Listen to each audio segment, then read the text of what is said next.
காமராஜர் ஐயாவோட நண்பர் ஒரு முறை, ஏழை எளிய மக்களுக்காகவே எப்போவும் நீ கஷ்டப்படுற, அதனால் உனக்கு என்ன கிடைக்க போகுதுன்னு கேட்க, அதுக்கு காமராஜர் ஐயா, வாழ தெரிஞ்சவன் சந்தோஷமாக வாழ்கிறான், வாழ தெரியாதவன் வாழ்க்கை என்னென்னு தேடிட்டு இருக்கிறான்.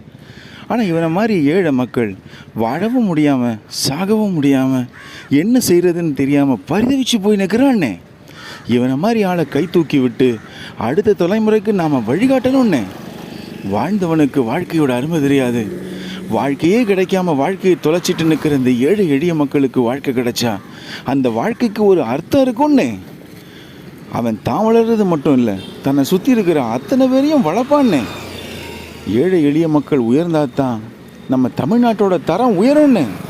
தமிழ்நாட்டில் வாழ்கிறதுல 75% மேலே மக்கள் பாமர மக்கள் தான். படிப்பறிவு இல்லாதவன், என்ன செய்யனே தெரியாது. அவனை முன்னுக்கு கொண்டு வந்தோன்னா தான் இந்த தமிழகத்தையும் இந்தியாவையும் நம்பர் 1 நாடாக மாற்ற முடியும்னே.